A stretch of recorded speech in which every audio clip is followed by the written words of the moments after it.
विमर्श लोकतंत्र की जननी के रूप में हमारे गौरव को और अधिक ताकत देंगे। आदरणीय सभापति महोदय जी, पिछले सत्र तक हमारे पूर्व उपराष्ट्रपति जी और पूर्व सभापति जी इस सदन का मार्गदर्शन करते थे और उनकी शब्द रचनाएं, उनकी तुकबंदी सदन को हमेशा प्रसन्न रखती थी। ठहाके लेने के लिए बड़ा अवसर मिलता था। मुझे विश्वास है कि आपका जो हाजिर जवाबी स्वभाव है वो उस कमी को कभी खलने नहीं देगा और आप सदन को वो लाभ भी देते रहेंगे। इसी के साथ मैं पूरे सदन की तरफ से, देश की तरफ से, मेरी तरफ से आपको बहुत बहुत शुभकामनाएं देता हूं। धन्यवाद।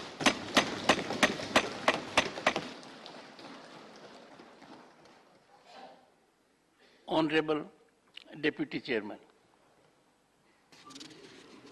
आदरणीय सभापति जी, उच्च सदन राज्यसभा के आज उच्च आसन ग्रहण करने पर आपको बहुत बहुत बधाई।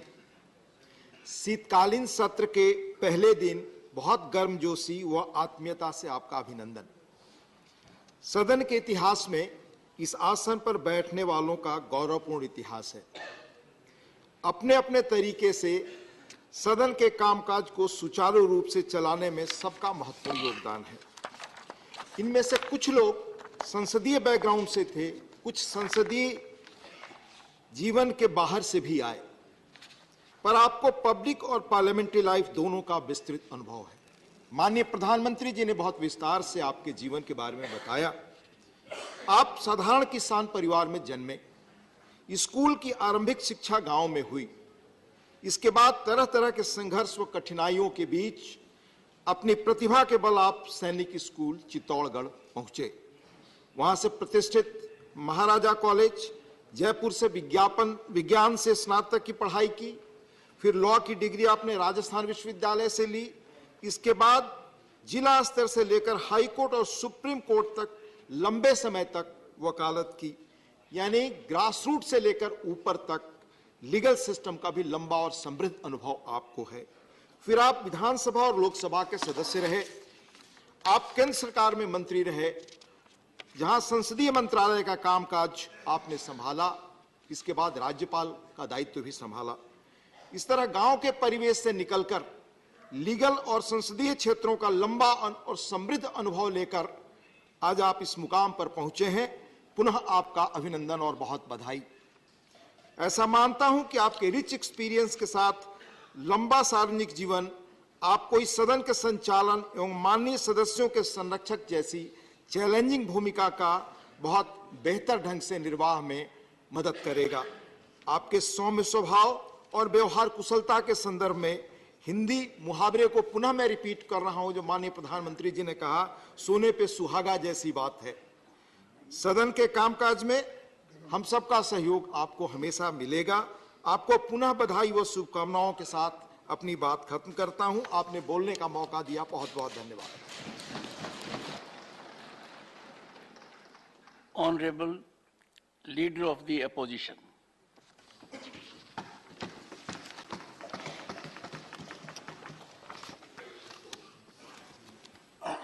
माननीय सभापति जी, विपक्ष के साथियों और अपनी ओर से मैं राज्यसभा के सभापति के रूप में आपका अभिनंदन करता हूं। देश के दूसरे सबसे बड़े संवैधानिक पद उपराष्ट्रपति की जिम्मेदारी आपने 11 अगस्त 2022 को संभाल ली थी। वैसे तो व्यक्तिगत तौर पर आपसे मिलकर आपको बधाई दे चुका हूं, लेकिन अपर हाउस में सभापति के रूप में आपके स्वागत का मौका हमें आज मिला है। प्रधानमंत्री जी, ने आपके कामकाज के बारे में और व्यक्तित्व के बारे में बहुत कुछ हमें बताए और बहुत कुछ रोशनी उन्होंने डाली। मैं वो फिर से दोहराना नहीं चाहता। मैं एक जरूर कहना चाहता हूं कि अपर हाउस के संरक्षक के रूप में आपकी भूमिका बाकी भूमिकाओं से बहुत बड़ी है। आप जिस आसन पर बैठे हैं वहां देश के कई महान हस्तियां बैठ चुकी है। हमारे 6 सभापति बाद में भारत के राष्ट्रपति भी बने। आप भूमि पुत्र हो, जैसा कि प्राइम मिनिस्टर ने कहा कि किसान के पुत्र, तो मैं तो भूमि पुत्र कहूंगा। राजस्थान के एक गांव से उपराष्ट्रपति और राज्यसभा के सभापति जैसे बड़े ओहदे तक आप पहुंचे हैं। संसदीय परंपराओं को आप समझते हैं। 9वीं लोकसभा में आप चुने गए थे और पार्लियामेंट्री अफेयर्स मिनिस्टर में उपमंत्री रहे थे।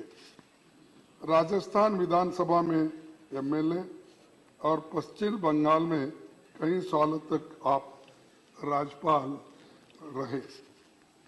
कोऑपरेटिव मूवमेंट में और कई खेल संगठनों में आप जुड़े रहे। पढ़ने लिखने में आपकी रुचि है। आपका प्रोफाइल बहुत बड़ा है। मैंने पढ़ा, हमारे देश में संविधान सबसे ऊपर है। संसद के लोकतांत्रिक व्यवस्था का आधार स्तंभ है। संसद के पास संविधान संशोधन का भी अधिकार है। राज्यसभा और लोकसभा मिलकर भारत की संसद बनती है। कोई अकेला सदन खुद में पूर्ण नहीं है।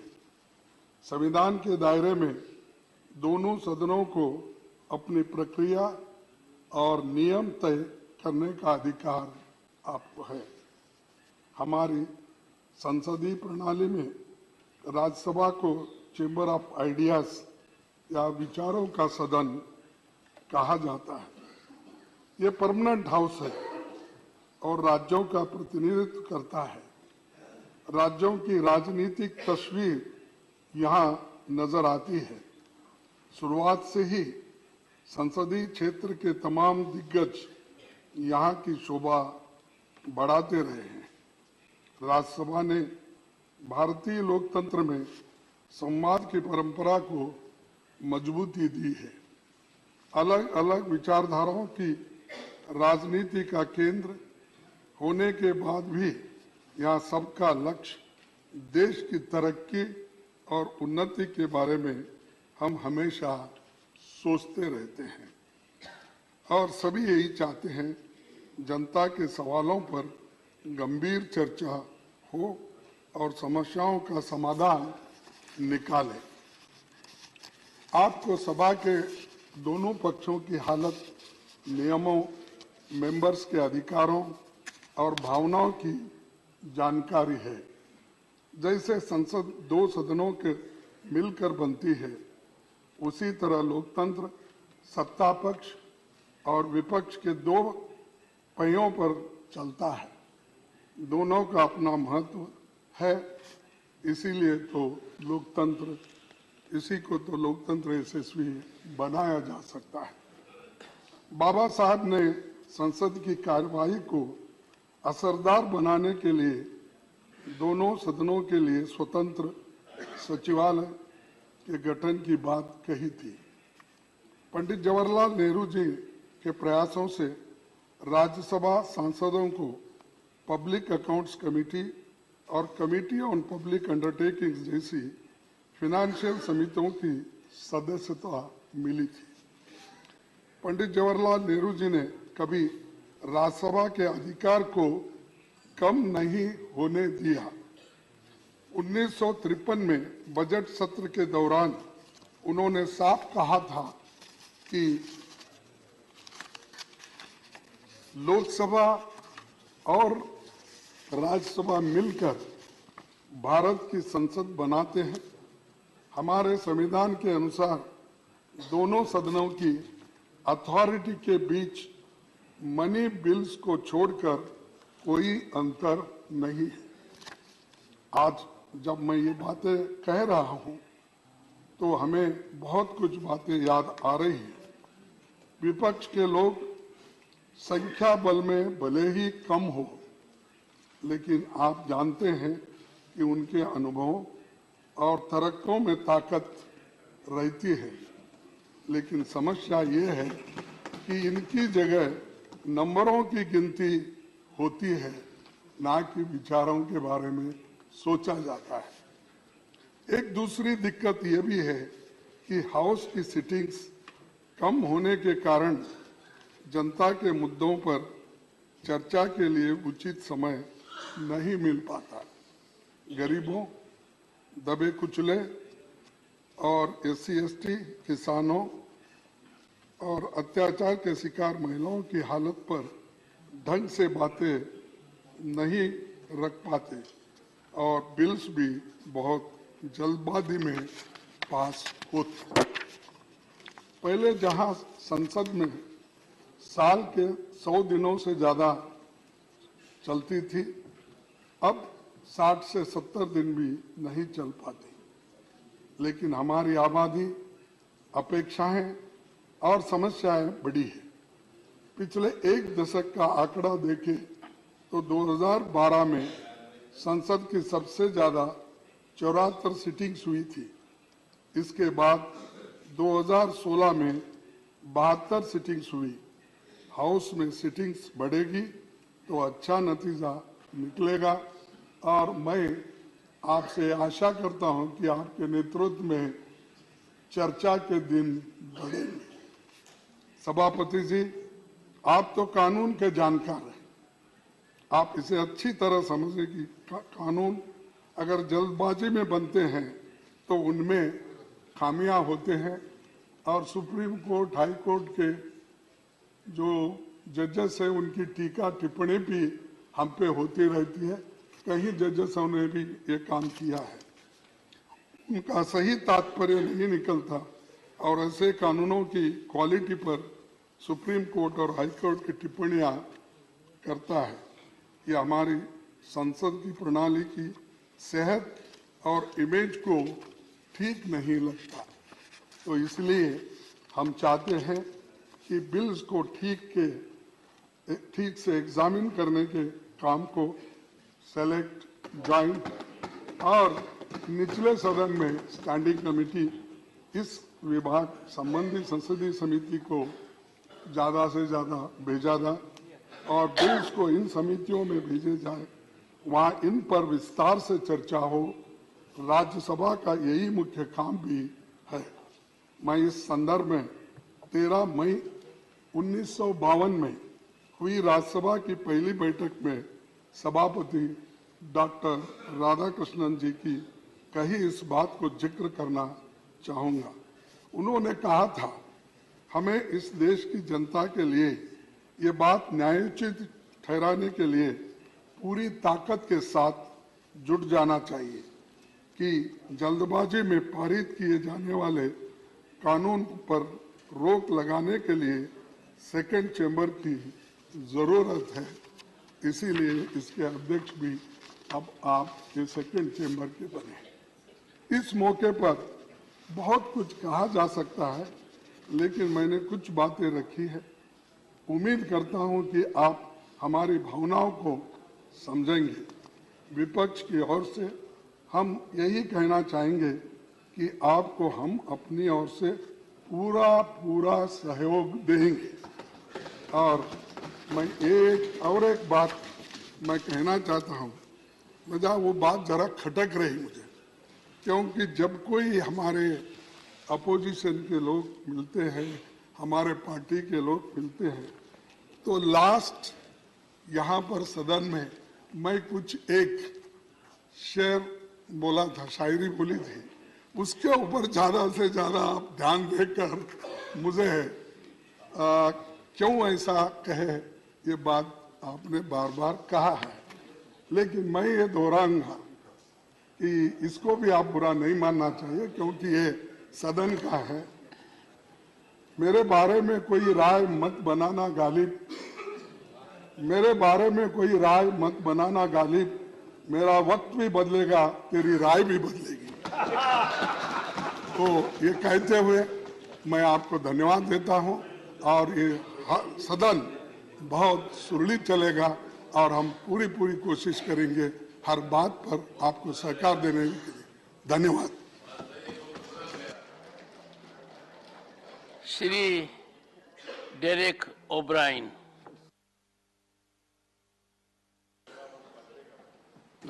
Just now I have informed the Secretary.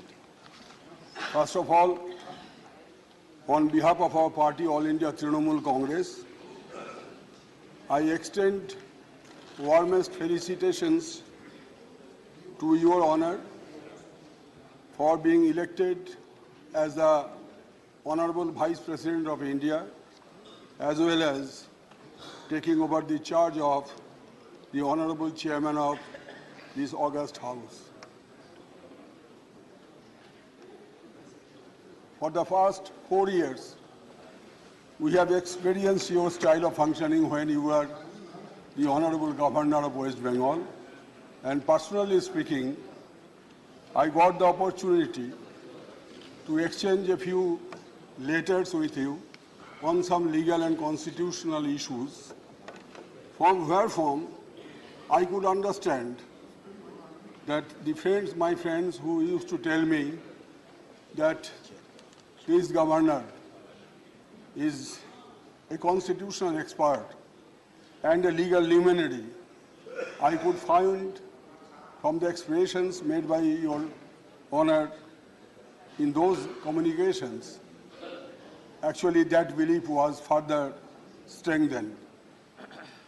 Now that Your Honor has taken over the charge of this august House, we submit to Your Honor with all grace that from now on, we believe, Hindi में तो कहावत है कि आप आए तो बाहर आए, so we will expect that with your elevation to this position will help strengthen the conducive atmosphere of this august House, and both the Treasury benches and the opposition bench will get adequate opportunity in the deliberations to be made on various issues, bills, etc. Now, I have some suggestions to make for your kind consideration. हमने देखा कि लोक सभा में कुछ bill, कुछ मुद्दा बहुत देर तक चर्चा होते हैं, लेकिन कभी-कभी ऐसा हुआ कि हम लोकसभा में उतना समय हम लोगों को मिलता नहीं है, जो कि जरूरी मुद्दा है देश के लिए, वो मुद्दा को जरा ज़्यादा समय तक होना चाहिए। खास करके जो छोटे पार्टी है, उनको 2-3 मिनट समय मिलता है। हम भी कभी-कभी कुर्सी में बैठते हैं as Vice Chairman. This time also you have made me one of the Vice Chairman in the panel. So छोटे पार्टी के लिए बहुत दर्द होता है, महसूस करता हूँ, क्योंकि उनको समय नहीं मिलता है। तो इसलिए इसको थोड़ा बढ़ाना चाहिए समय, नहीं तो लोकसभा और राज्यसभा का रिलेशन, वो लोकसभा बने रहेगी, राज्यसभा पर लोकसभा ना बने, ये हमारा आशंका है। जिस तरह समय कम होते जा रहा है धीरे धीरे, मैंने पिछले 11 साल में देखा, तो इसको मेरा आपसे निवेदन है मेरा। दूसरा, जैसे कि हमारे honourable leader of the opposition ने बताया कि scrutiny of the bills, that is very important by the standing committees and at times by the select committee also. This is my second suggestion. And the third suggestion, because it is required for better legislation, unless the bills are scrutinized properly, either by the standing committee or by the select committee at times, then mere discussion will not be helpful. Our party's further suggestion is that we require one short duration discussion or calling attention, either or, per week. Half an hour discussion or the short duration discussion or calling attention. And there is rule 267, which is very sparely adhered to for reasons not known to us. But there was time we have experienced that on greater issues, national issues, discussion on under Rule 267 was allowed very frequently. My only suggestion would be that at least per session, one issue under 267 may be taken up. Yes. This is my suggestion. And the opposition voice in a democracy, as we know, the voice of dissent is also to be listened. Otherwise, the concept of or the idea of participating in democracy will be a futile exercise. With these words, I wish you all the best for the coming years. Thank you, sir. Shri Tiruchi Shiva. Thank you, Mr. Chairman, sir. Sir, I bestow upon you my profound wishes profusely on behalf of the DMK party on your assuming the chairman of the second chamber in the parliament. Sir, when our party leader and Chief Minister of Tamil Nadu, Mr. M.K. Stalin, has met you to congratulate you on your having been elected as the Vice President, we have expressed your wishes how to run the House, and he has assured you that DMK will extend its fullest cooperation in running a smooth House. And I stand by his words, sir, and I assure you again on behalf of the members of my party here that we will ensure that we will cooperate in all the ways for a smooth running of the Parliament.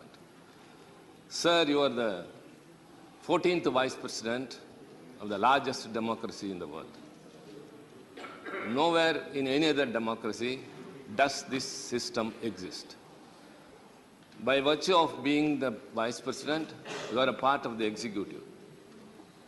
And as per the Constitution, you are the ex officio chairman of the Rajya Sabha, and by that, you are a part of the Parliament. So you wear two caps. You have dual capacity. You are a Vice President and part of executive, and you are part of the Parliament. Sir, everyone knows very well that you are an expert in the Constitution. You are thorough with the Constitution. For your legal track record is a very good example of that. And now we know, sir, during the intercession period, after you have won the elections, every day you were here in the Parliament, attending the office, and now we are sure that you are thorough with the rules of the procedures and rules of conduct in the Rajya Sabha. Sir, we expect a lot from you. We expect you to be impartial. The opposition parties should have the equal share as that of the treasury benches, and the numbers of the members in the House should not decide the quality of the debate. Sir, I have met you twice at your residence and yesterday in the BSc. And both the three occasions have made me to realize, which was very consoling, that you have very great concern for the smaller parties in the Parliament. The nominated members, the independent members, and members who represent the smaller numbers in the party. Their party may be bigger outside, but their numbers will be lesser here. So you said that time should be distributed to all of them, and that was a great consolation to all of us, because we were suffering all these days only because of that.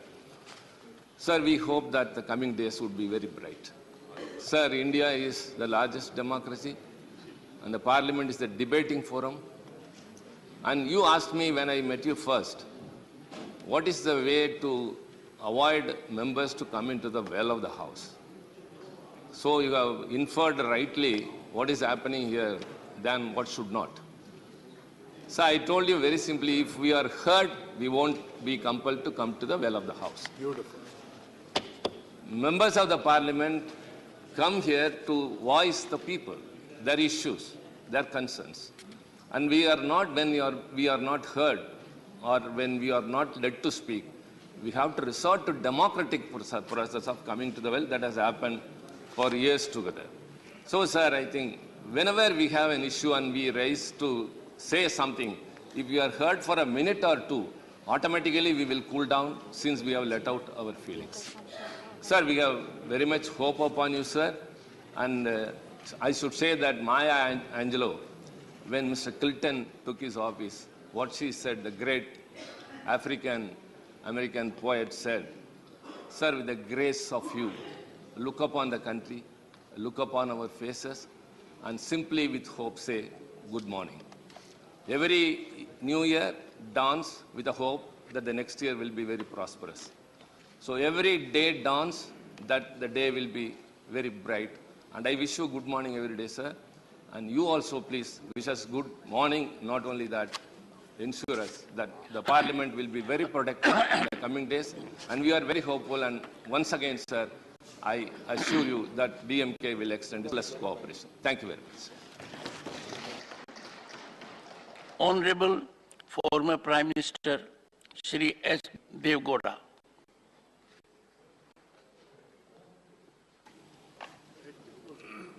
So you want to sit and speak? Sit down and talk.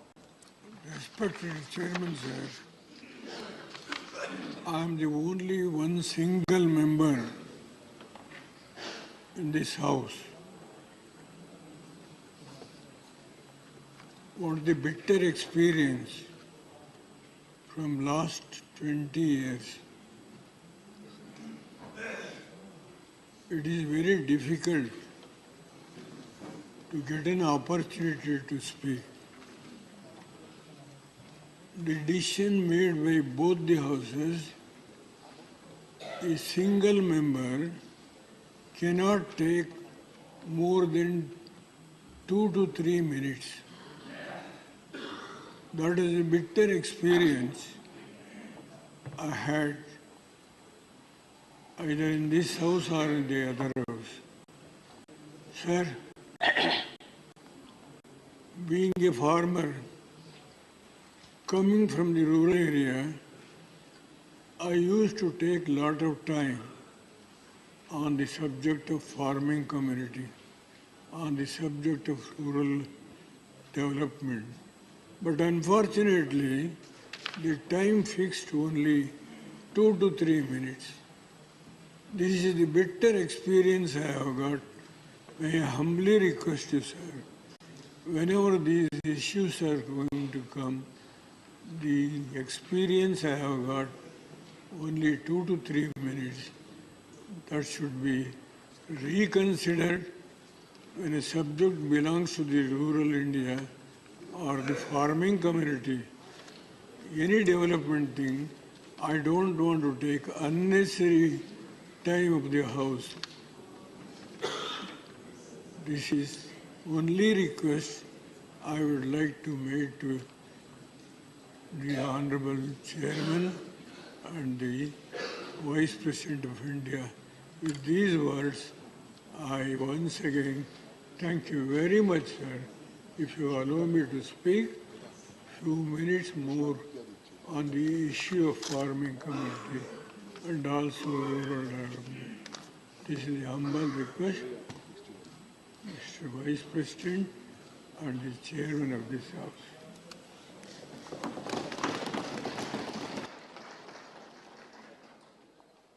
Shri Raghav Chadha. Sir, मैं आम आदमी party की ओर से, हमारे नेता अरविंद केजरीवाल जी की ओर से आपका बहुत बहुत अभिनंदन करता हूं और इस नई पारी के लिए आपको खूब सारी शुभकामनाएं देता हूं। आपका सफ़र, जीवन का सफ़र एक बहुत बेहतरीन सफ़र रहा। एक साधारण से किसान परिवार में जन्म लेने के बाद आपने कई संघर्षों का सामना किया और एक विधायक के तौर पे सांसद के तौर पे, मंत्री के तौर पे, राज्यपाल के तौर पे और अब देश के उपराष्ट्रपति के तौर पे, राज्यसभा के अध्यक्ष के तौर पे आपको अपनी सेवाएं देने का मौका मिला। हम जैसे लाखों युवाओं के लिए आपका जीवन, आपका करियर एक प्रेरणा स्रोत है सर। इसी के साथ साथ मैं एक कृषि प्रधान सूबे का प्रतिनिधित्व इस सदन में कर रहा हूं, उसका एक रिप्रेजेंटेटिव बनके इस सदन में आया हूं। और ये मेरा मानना है कि क्योंकि आप एक किसान परिवार से आते हैं, आपका परिवार सदैव से खेती और किसानी से जुड़ा रहा है, तो इस देश के किसानों के मुद्दे इस सदन में गूंजेंगे और उनके अधिकारों की बात होगी।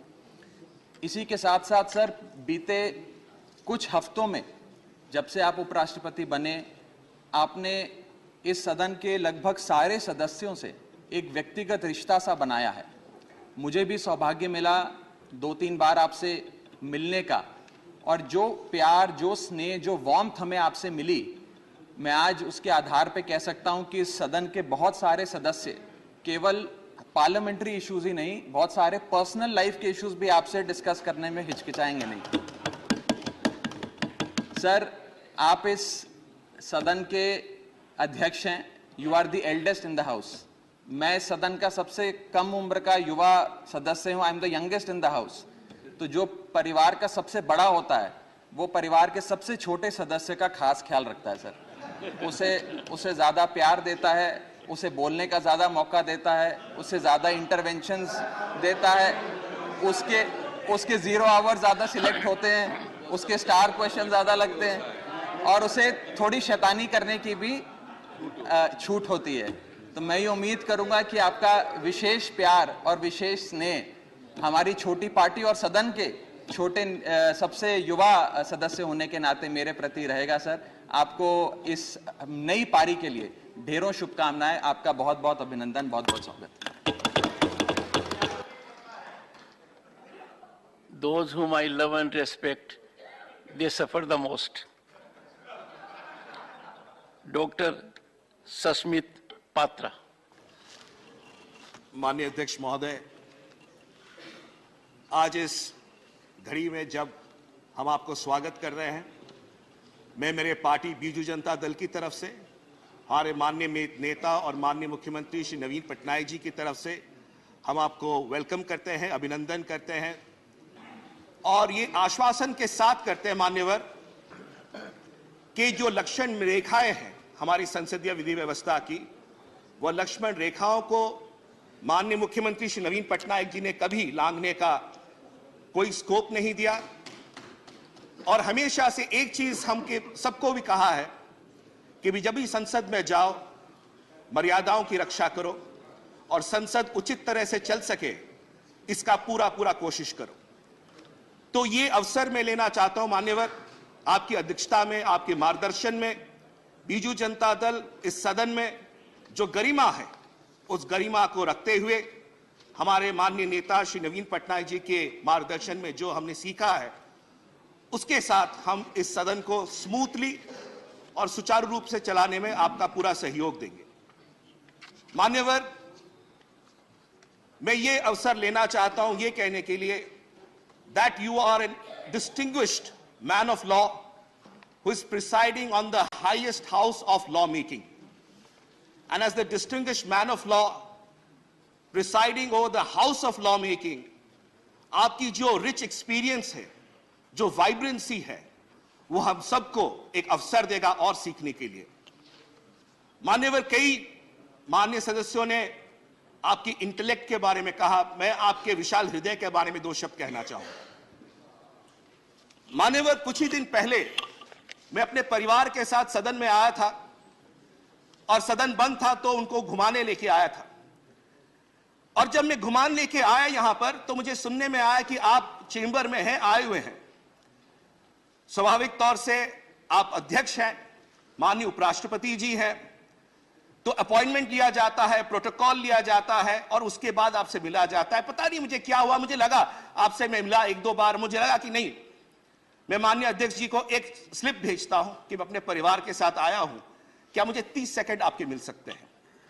माननीय अध्यक्ष महोदय, आपका इतना विशाल हृदय है कि आपने सिर्फ दरवाजे नहीं खोले, आपका दिल का हृदय खोला, पूरे परिवार को अंदर बुलाया, चाय पिलाई, गपशप करी और मेरे बच्चों को भी आपने इंस्पायर किया। यह बताता है कि किस तरह से आपका हृदय, आपकी सोच सिर्फ सांसदों के लिए नहीं, उनके परिवारों के लिए है, और आपके जो विश्वास है कि किस तरह से आने वाले दिनों में इस सदन को और आगे लिया जा सकता है, ये इसका एक प्रतिबिंब है। मान्यवर, आपने बिजनेस एडवाइजरी कमेटी में कल एक बहुत खूबसूरत बात कही, मैं शांत होकर सुन रहा था। आपने कहा that whenever there is any matter, I will first look to the opposition, then I'll look to the government, and then again I'll look to the opposition. That shows the strength, that shows your commitment, that shows your vision of running the house, sir. I thank you for that. मान्यवर, आखिरी बात कहूंगा, ये सदन council of states है, हम उड़ीसा से आते हैं और कई ऐसे विषय होते हैं जो कि सदन में स्टेट्स के बारे में चर्चा होती है। मान्यवर, जब प्राइवेट मेंबर्स की तरह हम लोग आते हैं, हमारे जीरो आवर आते हैं, हमारे स्पेशल मेंशंस आते हैं, कई बार एडजर्न हो जाता है, धुल जाता है। मान्यवर, तो एक अपेक्षा यह है कि हम जो रीजनल पार्टीज हैं, हमारे पास ज्यादा स्कोप नहीं होता बिल्स पे चर्चा करने के लिए, तो ये जो जीरो आवर्स रहते हैं, स्पेशल मेंशंस रहते हैं, अगर इसमें कोई प्रावधान आप करें जिससे कि रीजनल पार्टीज जो स्टेट से चल के आती हैं इस काउंसिल ऑफ स्टेट्स में अपनी आवाज को और रख सके, ये काउंसिल ऑफ स्टेट्स का जो सोच है उस सोच को और गरिमा देगा। आखिर में मैं सिर्फ यही कहूंगा, उड़िया में दो शब्द कहूंगा कि आपनों को अनेक अनेक स्वागत, अनेक अनेक अभिनंदन, आमर समस्त शुभेच्छा आपनों सहित रही, आपनों सहित रहिबो, आपके साथ हमारी शुभेच्छाएं हैं, आपके साथ हमारा अभिनंदन है और हम आशा करते हैं आपके मार्गदर्शन में हम और आगे बढ़ेंगे। बहुत बहुत धन्यवाद। नमस्कार। श्री रामदास अठावले।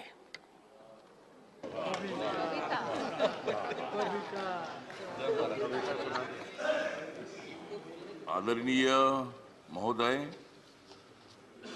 मैं तो अन्याय के खिलाफ लड़ा हूं,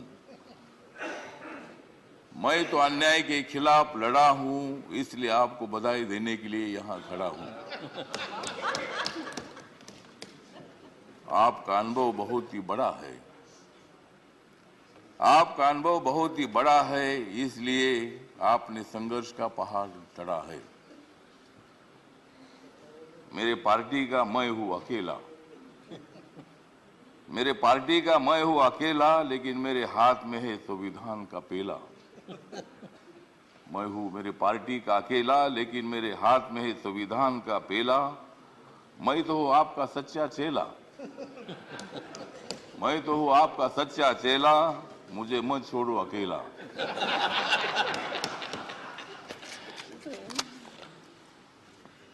जिन्होंने उपराष्ट्रपति का सर किया है गढ़, जिन्होंने उपराष्ट्रपति का सर किया है गढ़, उनका नाम है धनखड़। हमें मिलकर उखाड़ देनी है विषमता की जड़, हमें मिलकर उखाड़ देनी है विषमता की जड़। इसमें जरूर सफल होंगे आदरणीय धनखड़। हाउस में जो सदस्य करेंगे फ्रैक्शन, हाउस में जो सदस्य करेंगे फ्रैक्शन, उनके ऊपर होनी चाहिए कड़ी एक्शन। हमें तो मजबूत करना है भारत नेशन, हमें तो मजबूत करना है भारत नेशन। हंगामा करने की हमें नहीं चाहिए फैशन। तो हमें पूरा विश्वास है कि आप बहुत बड़ा संघर्ष करते करते यहाँ पहुंचे हैं। गांव से आकर किसान के बेटे के माध्यम से आप इतने बड़े उच्च पद पर आए हैं। इसमें आपका अनुभव, आपका बहुत बड़ा संघर्ष है, बहुत बड़ा काम आपने किया है।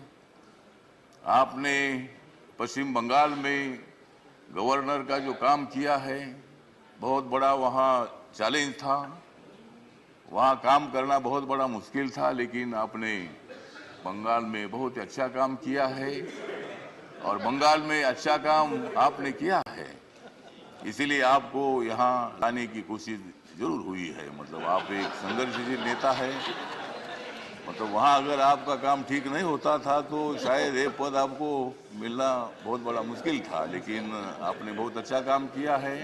ठीक बात है, बंगाल भी अपना ही है, सभी बंगाल के नेता भी अपने हैं, देश का एक वो राज्य है, और कोई भी राज्य हो यहाँ किसी पार्टी की सत्ता आती है जाती है, कोई मुख्यमंत्री होता है कोई नहीं होता है।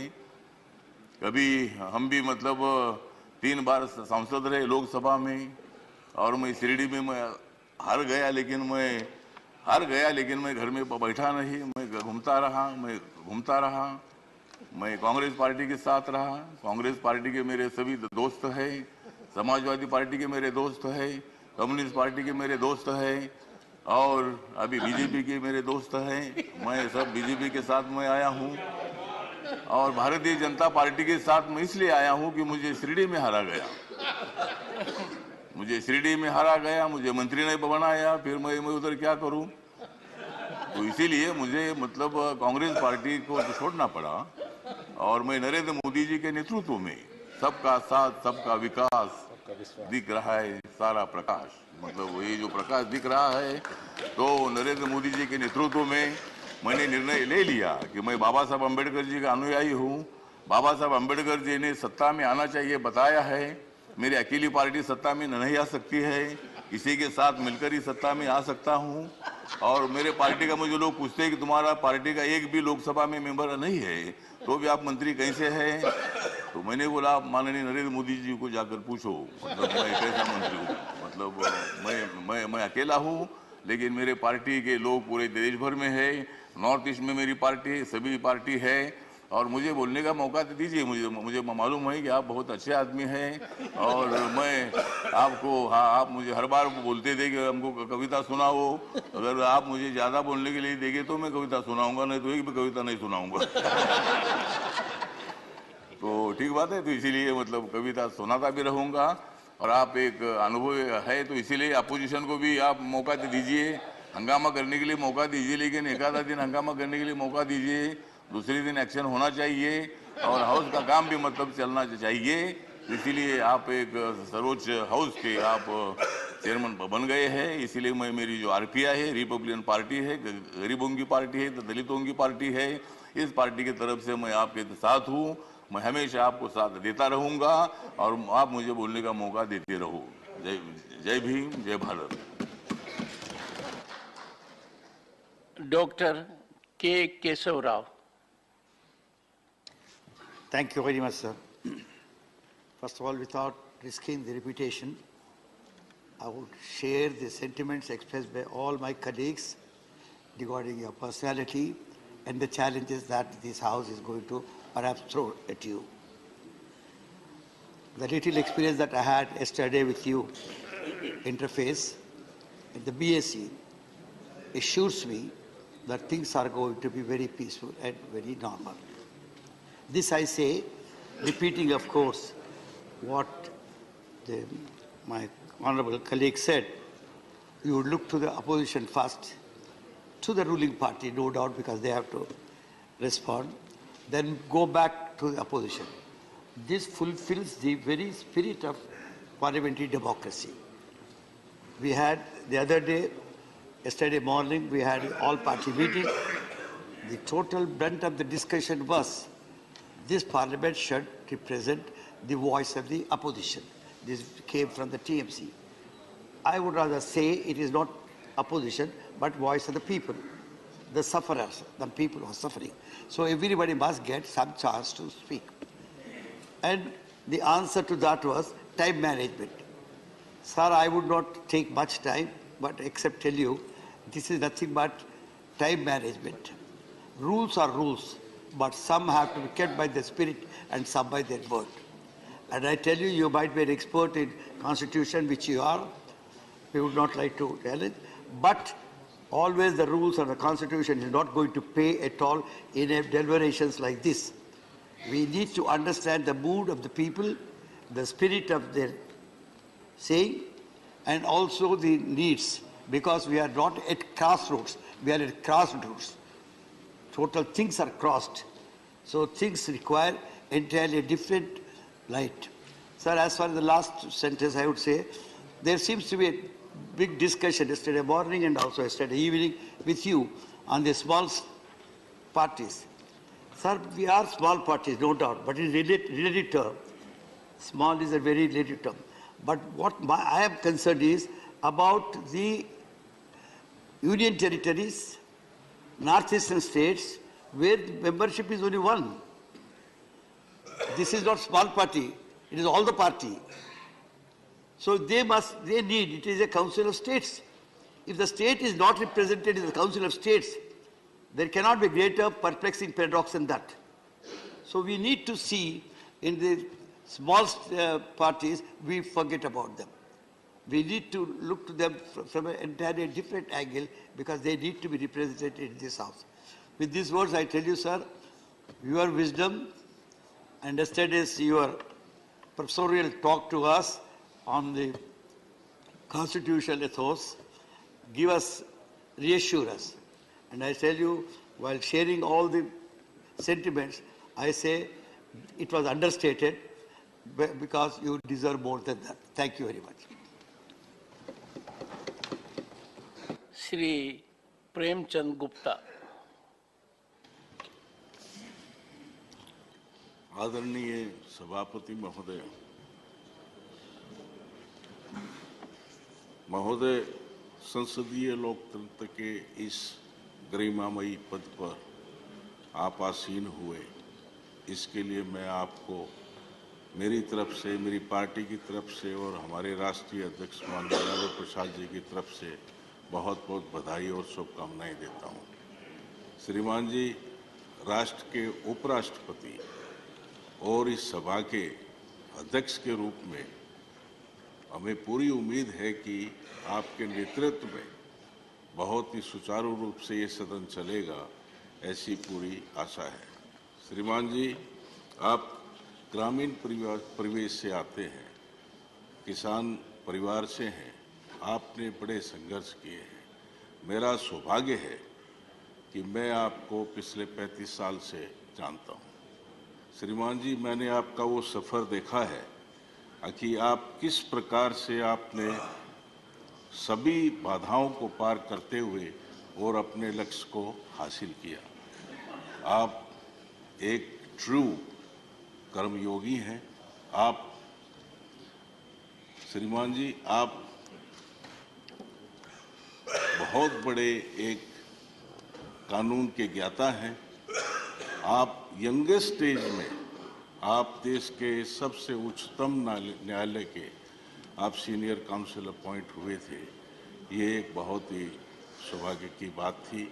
और श्रीमान जी, शायद बहुत लोगों को नहीं मालूम कि आप आर्बिट्रेशन, इंटरनेशनल और नेशनल आर्बिट्रेशन में आपकी बड़ी भारी एक्सपर्टाइज है। श्रीमान जी, ज़्यादा न कहते हुए मैं यही कहना चाहूँगा कि आपके नेतृत्व में इस गरिमामयी सदन का बहुत ही सुचारू रूप से संचालन होगा और हम सब लोगों को बात करने का, बोलने का मौका मिलेगा। इसके साथ एक बार फिर आपको बहुत बहुत बधाई देता हूँ। धन्यवाद। Shri Elamaram Kareem.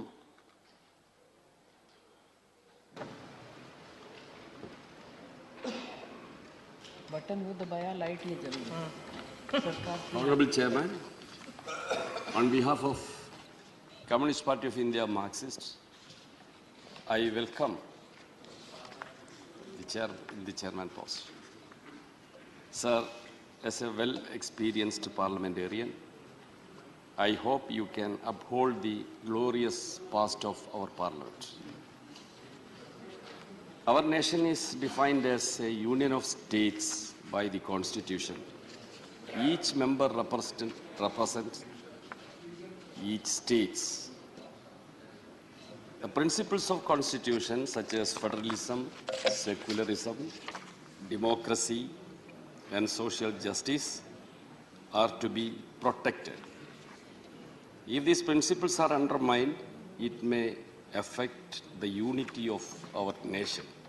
I hope, under your leadership, upper house of our parliament will discharge its duties strictly honoring the Constitution principles and rules of business. I am very proud to welcome you, sir, because you are coming from a farming community who are the annadatas of this country. Legislation is the prime duty of Parliament, so continuous disruption should be avoided. When I met you personally, you requested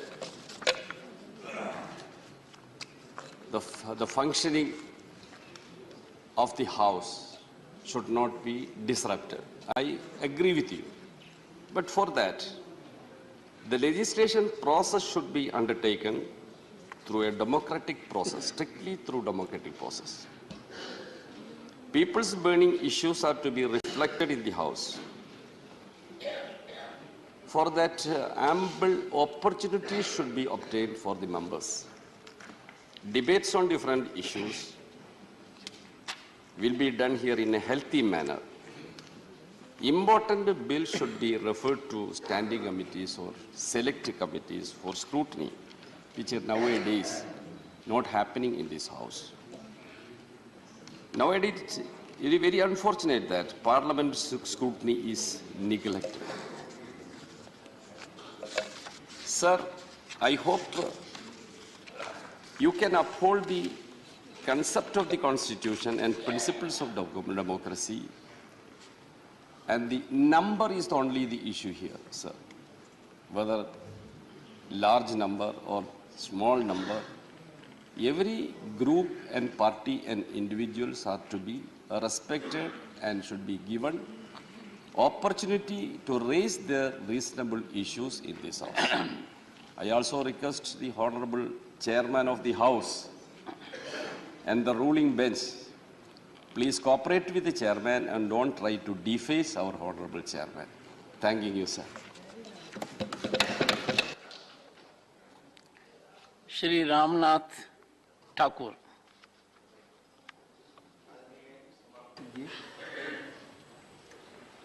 मैं अपने दल Janata Dal you हमारे नेता नीतीश कुमार जी की तरफ से और मैं अपनी तरफ से अपने परिवार की तरफ से आपका हार्दिक अभिनंदन, हार्दिक स्वागत करता हूं। मैं दो बातों की तरफ आपसे निवेदन के तौर पर रखना चाहता हूं। छोटे छोटे दलों को आप जिस तरह आप गरीब परिवार से आए हैं, किसान के रूप में, वरिष्ठ अधिवक्ता के रूप में, जब आपके यहाँ गरीब मुवक्किल आते रहे होंगे तो उनके प्रति जो आपकी हमदर्दी रहती होगी, उस हमदर्दी को रखते हुए आप छोटे छोटे दल के लोगों को अधिक समय देकर आप गौरवान्वित करने का अनुभव प्राप्त करेंगे, यह आपसे मेरा निवेदन है। अंत में मैं आपसे कहना चाहता हूं कि जो कुछ मेरे पास था तुझ तक ले आया हूं।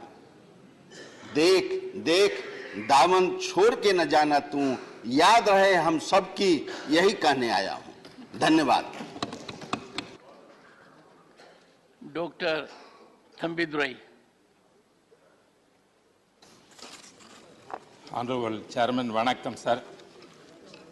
On behalf of ADMK party and my General Secretary Edappadi Palaniswamy, I congratulate you to occupy this highest position, sir. Sir, you know very well, as Prime Minister said, so many eminent persons served in the House, still serving eminent persons in the upper house. You are seeing the photograph opposite Dr. Radhakrishnan. He's a great philosopher and occupied that position which you are occupying now. Therefore, you are an eminent person and also is served as a minister in the 9th Lok Sabha. My association with you at that time where I also served the 9th Lok Sabha, as a minister you performed very well. Not only in the Lok Sabha, at the same time as a minister you visited the Rajya Sabha also. There it is not a new thing you. Sir, and also as I said, sir, eminent persons means, always I remember our Tamil Nadu great leader, Parent Anna, who occupied this in the house and gave many lectures here, many speeches also. Same way, my leader, Madam Amma Jayalalitha also served in the same Rajya Sabha. Therefore, we are also on the opportunity to serve here under your leadership and your guidance, sir. As our honourable member said, this house is a part of the parliament. I accept that. At the same time, it represents the Council of States. Most of the members were representing from various states. They have come over here, not only pass many legislation, and also they protect the states' rights, federalism. The federalism is the most concept. This is the House represents that, sir. And also, sir, as others said about you, you are coming from an agriculture family and also became eminent lawyer and also served as med minister also. Therefore, you know very well about the sentiment of the House. As other members said, sometimes may be small number here, sometimes may large number also. In the politics it may change. Therefore, small numbers cannot be treated as small members because people are always with the small members also in the higher level. That is the position in democracy. Therefore, as others requested, we have to give more time to others. And also one representation I want to make is humbly to make to you, sir. When you were calling for law, I also served as a presiding officer nearly 15 years in the Lok Sabha. As Deputy Speaker Lok Sabha panel of chairman, I served there 15 years. When I am presiding over, at that time we are taking the numbers of when allocating the time for the various political parties, at that time we have to call the small party, different numbers we have to take, sir. Here what is happening, single member is called at the same time, 4 members we are also part at the same time, it is calling, it's not correct, sir. Therefore I request you, the numbers has to take it. In the Lok Sabha we have to take first numbers only, that according to that we are calling. But here the system is different. I request you please to consider it. And also, sir, I am having very affectionate with you, and I hope that on behalf of my ADM party, I am supporting you. And once again, I congratulate you on behalf of my ADMK party and of my General Secretary, thank you very much, sir. Shri Praful Patel.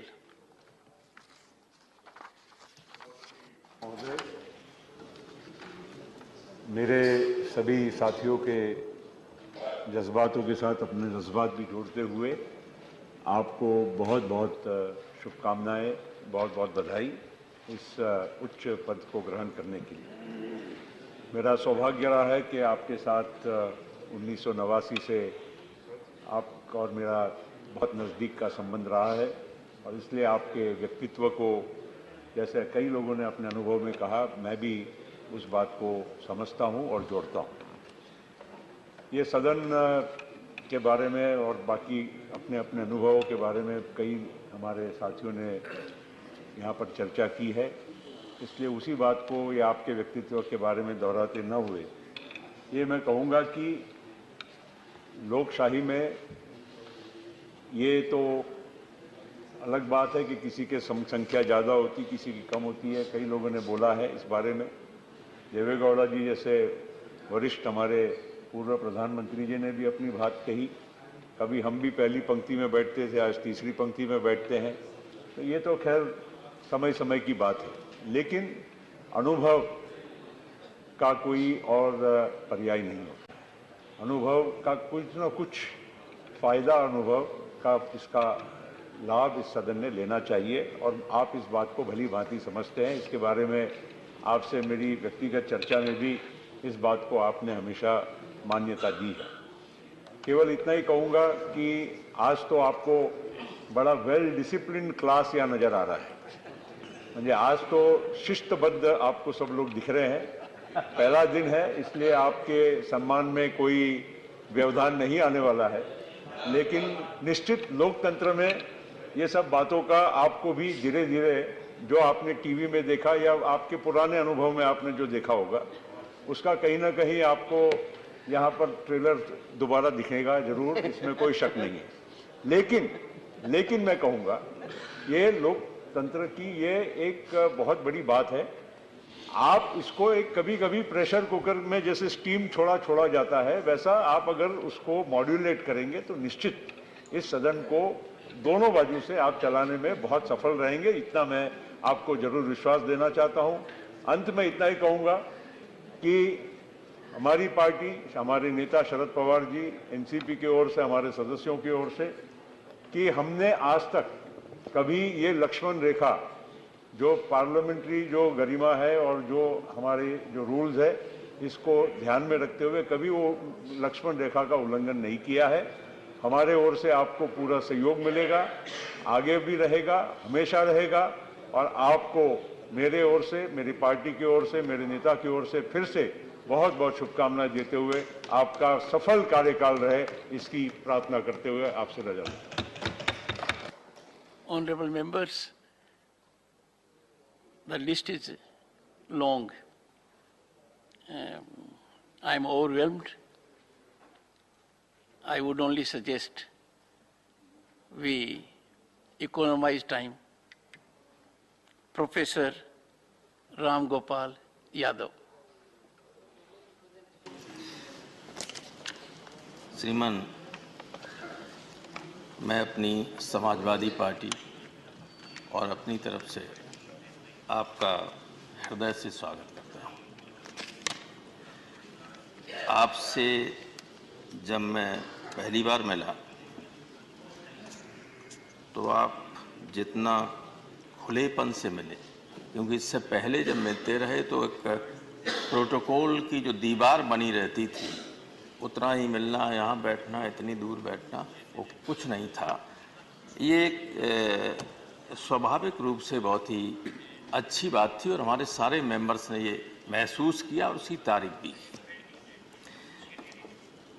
जहाँ तक के इस सदन की बात है, एक बात मैं आपको बताना चाहता हूँ कि जब यहाँ बात होती है तो सब लोग सैद्धांतिक रूप से कहते हैं कि मैं सहयोग करूँगा, मैं सहयोग करूँगा, मैं सहयोग करूँगा, और कल आप देखेंगे बहुत सारे लोग सहयोग नहीं करेंगे। कारण ये होता है कि बहुत सारे ऐसे मुद्दे होते हैं जो जन आकांक्षाओं के खिलाफ होते हैं, या तो गवर्नमेंट के आदेश या फैसले या कोई बिल जो आ रहे हैं उनमें ऐसे प्रोविजंस होते हैं जो आम लोगों के हितों को एडवर्सली प्रभावित करने जा रहे होते हैं। तब जनता, जिनके हम प्रतिनिधि हैं, उनकी अपेक्षा होती है कि हमारी बात को यहाँ बैठे हुए लोग कहें, और अगर इजाजत नहीं दी जाएगी तो ये साइलेंट नहीं बैठ सकते, और साइलेंट बैठेंगे तो वो कल हमसे कहेंगे हमारे हितों के खिलाफ जब कानून बन रहे थे तो आप क्या कर रहे थे हाउस में। ये मजबूरी विपक्ष के लोगों की समझने की आवश्यकता है सबको। इसलिए मैं आपको बधाई तो देता हूं, स्वागत करता हूं, लेकिन ये आपसे वादा नहीं करता हूं कि सदन में व्यवधान उत्पन्न नहीं होगा। अगर जनहित के खिलाफ कोई बात होगी तो निश्चित रूप से होगा। बहुत बहुत धन्यवाद। श्रीमती प्रियंका चतुर्वेदी। सर, इस पे मेरा 2-1, हाँ, thank you. Honourable chairman sir, मैं अपनी पार्टी की तरफ से, शिवसेना की तरफ से और पार्टी के अध्यक्ष श्री उद्धव बाला साहेब ठाकरे जी की तरफ से आपको बधाई देना चाहूँगी और आपको शुभकामनाएं भी देना चाहूँगी कि आने वाले समय में आपका एक फ्रूटफुल टेन्योर रहे, सक्सेसफुल टेन्योर रहे। Sir, Rajya Sabha council of states है। हम सब अपने अपने राज्यों से चुनकर आते हैं। राज्यों की जो तकलीफ़ें हैं, जो दिक्कतें हैं, हम उसको एक नेशनल लेवल पे लाकर उसके पे व्यापक चर्चा चाहते हैं। और राज्यसभा एक सबसे इम्पॉर्टेंट प्लेटफॉर्म है जहां हम अपनी राज्यों की दिक्कतें बता सकें। दुर्भाग्य ये है कि आजकल सुनवाई कम होती है और आरोप ज़्यादा लगते हैं। तो आपसे, आपकी तरफ देखकर मेरी बस यही उम्मीद रहेगी कि आप इस पर संज्ञान लेंगे, विपक्ष को भी बोलने का मौका मिलेगा। साथ ही साथ बहुत माननीय सांसदों ने कहा कि हम लक्ष्मण रेखा नहीं पार करना चाहते हैं और लक्ष्मण रेखा पार भी नहीं करते हैं। कोई भी यहाँ पर विपक्ष में, मैं मानती हूँ, लक्ष्मण रेखा नहीं पार करना चाहता है, पर सर जब अहंकार धर्म के ऊपर हो जाता है तो लक्ष्मण रेखा पार करना विपक्ष की जिम्मेदारी हो जाता है। तो वो काम हमने निभाया है, निभाते रहेंगे और उम्मीद है कि आपके एक्सपीरियंस को आप ध्यान में रखकर हम सभी को हमारी पार्टी की बात रखना, हमारे राज्य की बात रखने को महत्व देंगे। बहुत बहुत धन्यवाद sir, thank you so much. Shri Vinoy Viswam. Thank you, sir. Sir, I welcome you.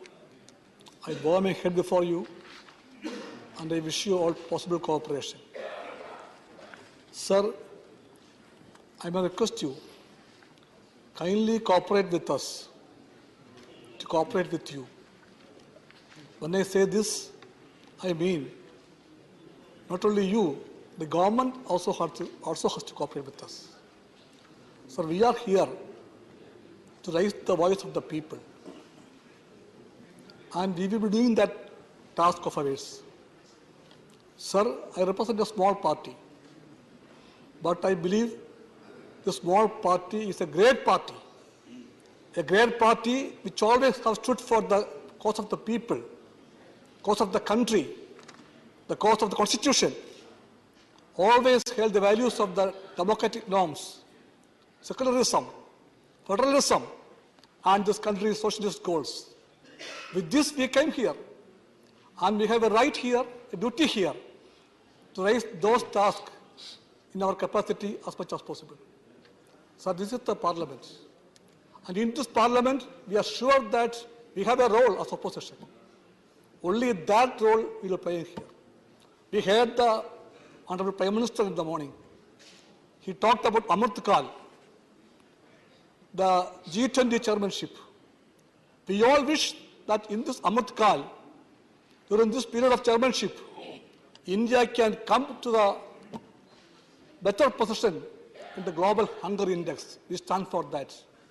He talked about Adivasis, Dalits, and women, and we wish that all those promises made by the government for these sections, deprived sections, be fulfilled. We argue for that, and for such activities, we expect that they will cooperate with us. Sir, you are a Kisan-oriented man. He also talked about the Kisan. We have a request. Kindly legalize the MSP for the Kisan. So the promise, sir, one more. Sir, short duration discussion, calling attention, Rule 267, all these are in the rule book. We ask only those items in the rule book. But many a time, when it is denied, we have no other option but to raise the voice. Kindly help us not to raise the voice. Sir, one more thing, sir. I cannot resist myself because I felt it very seriously. When we met yesterday for the first time, I thought that you will be a man of great protocol and great high-handedness. I came with that expectation. But you shattered all my expectations. You beheld me as a man known to me for so many years. I never expected a vice president, a chairman, to come to the car to see of a member. You did that. The first time yesterday, I talked to my wife. I never report my parliamentary experience to my wife on a day-to-day basis. When I see her, I tell her. But yesterday, I thought that I should talk to her. I told her I met the chairman. And I told, he asked about you. He asked about our daughters. He knows everybody. Then she asked me how. I don't know how, but that is you. And my party have great trust on you, sir.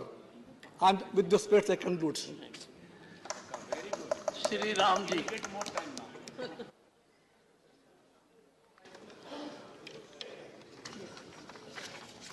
श्रीमान जी, मैं अपनी party Bahujan Samaj party के अध्यक्ष आदरणीय बहन कुमारी मायावती जी की तरफ से और अपनी तरफ से मैं आपको ढेर सारी शुभकामनाएं और आपका स्वागत अभिनंदन करता हूं।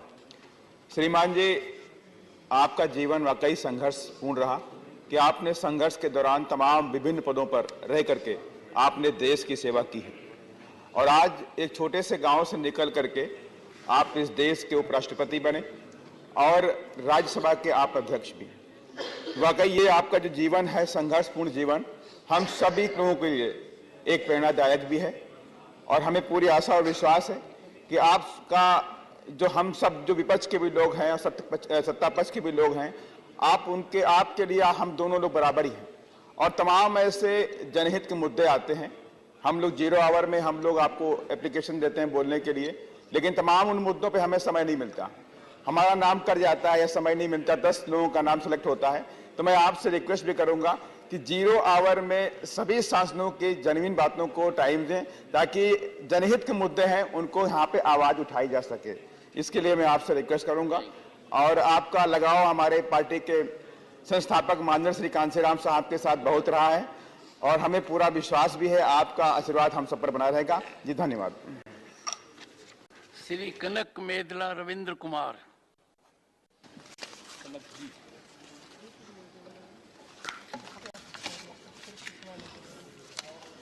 Sir, Chairman, sir. Thank you for giving us opportunities. Sir, on behalf of Telugu Party and on behalf of our leader, Chandrababu Naidu, I congratulate you to see in the post and the chair. Sir, you hail from a remote village in Rajasthan and reached the heights of the the second constitutional post of this as Vice President of this one. Sir, apart from that, you are a constitutional expert and also constitutional safeguard. You have filed a position to protect the safeguard the provisions of the Constitution. And sir, you belong to legal fraternity. I am very happy to know that you have practiced from Magistrate Court to District Court, High Court and Supreme Court. Sir, you know the importance of the time and giving the opportunity to the members and unlike advocates. If you are not, if the advocate did not get an opportunity, did not allow by the judge to present his case, he may lose his case. So likewise, if the opportunity is being given to a member, then he will justify his, his duties as a member of the Rajya Sabha and examining in the same point, similar point. I hope that you will give opportunity to the smaller parties, since I am the lone member from our party, and I expect that you will give sufficient time to participate in the debates and all citizens. Thank you, sir. Once again, congratulations. Shri Abdul Wahab. आदरणीय सभापति जी, मेरे तरफ से और my party Indian union Muslim league, मेरा party president Sadiq Ali Shihab तंगल से आपको कामयाब देते हैं। हम हिंदी में पहले दफा, अच्छा है ना, सुस्वागत। Great future for you. Okay, Hindi में पहले बात करता है इधर। मेरा DMK friends may not like this, but